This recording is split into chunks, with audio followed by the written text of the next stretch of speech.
Hello everyone, আমি ভাস্কর। ভাই দেখো, একেই বলে সুপারস্টারের সুপার পাওয়ার। কেন বলছি দেখো, পুরো সবাই না, মানে যারা যারা বিশাল লাফাচ্ছিল, প্রচুর করছিল, তাদেরকে না জাস্ট পুরো মুড়ে পুরো ঠোঙার মতন, যে কাগজে যে ঠোঙাগুলো না, ঠোঙার মতন নিয়ে জাস্ট ছুঁড়ে ফেলে দিয়েছে। কেন বলছি, তোমরা সবাই জানো যে যে কি প্রিন্স ছবি থাকতে পরি যে গানটা, সেই গানটা মুক্তি পেয়ে গেছিল এবং বস পুরো রেকর্ড করে দিয়েছে, পুরো পাগল করা রেকর্ড করেছে। এবং যারা যারা বলে না যে জ্বলছিল, সেই জ্বলন যারা যাদের হচ্ছিল, সেই জ্বলন গুলোর মধ্যে না যা সাকিব খান এক গামলা জল ঢেলে দিয়েছে। সিরিয়াসলি বলছি, পুরো এক গামলা জল ঢেলে দিয়েছে। কেন বলছি, সাকিব খানের পরি প্রিন্স সিনেমা থাকতে যে পরি যে গানটা মুক্তি পেয়েছিল, সেটা অনেক দেরি করে মুক্তি পেয়েছিল, কিন্তু দেরি করে মুক্তি পাওয়ার পরও সেটা মাত্র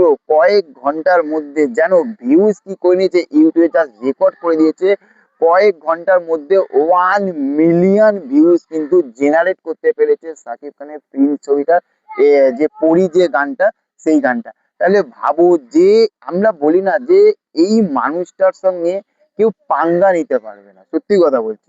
অন্য যত বড় প্রোডাকশন হাউস আসুক না, অন্য লোকে যা খুশি তাই বলুক না কেন, কিন্তু যার সঙ্গে অডিয়েন্স রয়েছে, যার সঙ্গে তার ভক্তরা রয়েছে, সাকিবিয়ানরা রয়েছে, সেখানে তাকে হারাবে কে?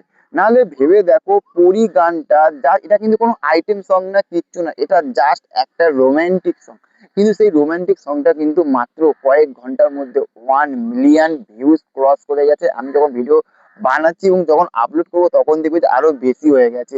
এবং ভাবো, যা সাকিব খান পাওয়ার ভেবে দেখো, যে ছবিতে সাকিব খান থাকবে, সেই ছবিকে কি করবে, পুরো মালামাল করে দেবে। এবং হচ্ছে যে রেকর্ডের পর কিন্তু রেকর্ড তৈরি করবে, সেটা হচ্ছে কি আমাদের সবার প্রিয় মেগাস্টার সাকিব খান। তো চলো, দেখা হচ্ছে পরবর্তী ভিডিওতে। চ্যানেলে যা যা নতুন রয়েছে চ্যানেলে সাবস্ক্রাইব করতে বলবে না, আর তোমাদেরকে অবশ্যই ঈদের শুভেচ্ছা জানাই। Eid Mubarak. Okay, thank you, have a nice day, tata, bye by.